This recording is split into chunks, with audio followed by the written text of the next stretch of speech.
ಸೌಜನ್ಯ ಪ್ರಕರಣದಲ್ಲಿ ಹಿಂದೂ ಹೋರಾಟಗಾರರು supreme court ಮೆಟ್ಟಿಲೇರ್ತಾರಾ? ಹಾಗಾದ್ರೆ ಸೌಜನ್ಯ ಪ್ರಕರಣಕ್ಕೆ ಮರು ಜೀವ ಸಿಗುತ್ತಾ ಅನ್ನುವಂತಹ ಪ್ರಶ್ನೆ ಇದೆ.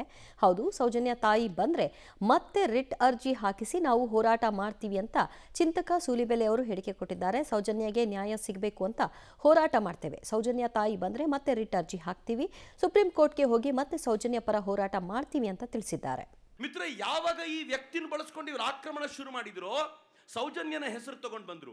ಆ ಹೆಣ್ಣು ಮಗಳಿಗೆ ನ್ಯಾಯ ಸಿಗಬೇಕು ಅಂತ ಈ ಹೋರಾಟಗಾರರು ಏನಿದ್ದಾರಲ್ಲ, ಅದಕ್ಕಿಂತ 1000 ಪಟ್ಟು ಹೆಚ್ಚು ಆಗ್ರಹ ಇಲ್ಲಿರುವ ನಮ್ದೆಲ್ಲರದು ಇದೆ.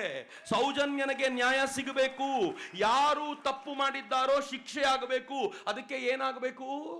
ಸೌಜನ್ಯ ಅವರ ಅಮ್ಮ ಇನ್ನೊಂದು ರಿಟ್ ಪಿಟಿಷನ್ ಕೊಡಬೇಕು, ಸುಪ್ರೀಂ ಕೋರ್ಟಿಗೆ ಹೋಗಬೇಕು. ಸೌಜನ್ಯ ಅವರ ಅಮ್ಮ ಬರ್ತೀರಿ ಅಂತಾದ್ರೆ ನಾನು ನಿಮ್ಮೆಲ್ಲರನ್ನೂ ಜೊತೆಯಲ್ಲಿ ಕರ್ಕೊಂಡು ಬರ್ತೀನಿ ಅಂತ ಮಾತು ಕೊಡ್ತೀನಿ. ಬರ್ತೀರಿ? ಎಲ್ಲರೂ ಬರ್ತೀರಿ? ಆ ತಾಯಿನ ರಿಕ್ವೆಸ್ಟ್ ಮಾಡ್ಕೊಳ್ತೀನಿ, ಅಮ್ಮ, ಇದು ಬೀದಿಯಲ್ಲಿ ಮಾಡಬೇಕಾಗಿರೋ ಗಲಾಟೆ ಅಲ್ಲ. ಒಂದು ಹೆಣ್ಣು ಮಗಳು, ರೇಪ್ ಆದ ಹೆಣ್ಣು ಮಗಳ ಚಿತ್ರ ಕೂಡ ತೋರಿಸಬಾರದು ಅಂತ ನಮ್ಮಲ್ಲಿ ನಿಯಮ ಇದೆ. ಅಂಥದ್ರಲ್ಲಿ ಒಂದು ಹೆಣ್ಣು ಮಗಳ ರೇಪ್ ಆಗಿದ್ದನ್ನ ಊರು ತುಂಬ ಈ ಥರ ಚರ್ಚೆ ಮಾಡ್ತಿರೋದು ಒಳ್ಳೇದಲ್ಲ. ಸುಪ್ರೀಂ ಕೋರ್ಟ್ಗೆ ಹೋಗೋಣ, ಒಂದು ರಿಟ್ ಅರ್ಜಿ ಸಲ್ಲಿಸೋಣ. ನಮ್ಮ ಹತ್ರ ಇರೋ ಹೊಸದು ಮೊನ್ನೆ ಒಂದು ಆಡಿಯೋ ಬಂದಿದೆಯಲ್ಲ, ಆಕೆನ ಕಾರಿಗೆ ಹತ್ತಿಸ್ಕೊಂಡು ಹೋಗ್ತಿರೋದು ನಾನೇ ನೋಡಿದೆ ಅಂತ ಹೇಳಿರುವಂತ ಆಡಿಯೋ ಬಂದಿದೆಯಲ್ಲ, ಇದೇ ಆಡಿಯೋ ಯಾರು ಹೇಳಿದ್ದು, ಯಾರಿಗೆ ಹೇಳಿದ್ದು ಅವರನ್ನು ಕರ್ಕೊಂಡು ಹೋಗೋಣ, ಸುಪ್ರೀಂ ಕೋರ್ಟಿನ ಮುಂದೆ ನಿಂತ್ಕೊಳ್ಳೋಣ. ಮಿತ್ರ, ಇವತ್ತು ನಿರ್ಣಯ ಆಗ್ಬಿಡ್ಲಿ. ನಾನು ಸಾಕ್ಷಿ ಇದೆ ಅಂತ ಜೇಬಲ್ಲಿ ಇಟ್ಕೊಂಡವ್ರು, ಮೊಬೈಲಲ್ಲಿ ಇಟ್ಕೊಂಡವ್ರು ಇದಾರಲ್ಲ.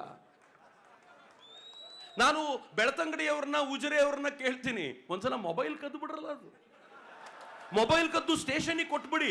ಸರ್, ಇಡೀ ಪ್ರಕರಣಕ್ಕೆ ಸಂಬಂಧಪಟ್ಟ ಎಲ್ಲ ರಿಪೋರ್ಟ್ ಇದರಲ್ಲಿದೆ, ನಾವು ಗೆಲ್ತೀವಿ, ದಯವಿಟ್ಟು ಇದನ್ನು ಹುಡುಕಿ ಅಂತ ಹೇಳ್ರಲ್ಲ.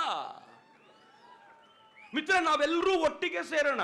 ಬಹುಶಃ ಇವತ್ತಿನ ನಿರ್ಣಯಗಳಲ್ಲಿ ಇದು ಒಂದು ಅಘೋಷಿತವಾದ ನಿರ್ಣಯ. ನಿಮ್ಮ ನಿರ್ಣಯ ಬೇರೆ, ಅವರು ಹೇಳ್ತಾರೆ. ಆದರೆ ನಾವು ಒಕ್ಕೊರಲಿನ ದನಿಯಿಂದ ನಿರ್ಣಯ ಮಾಡೋಣ.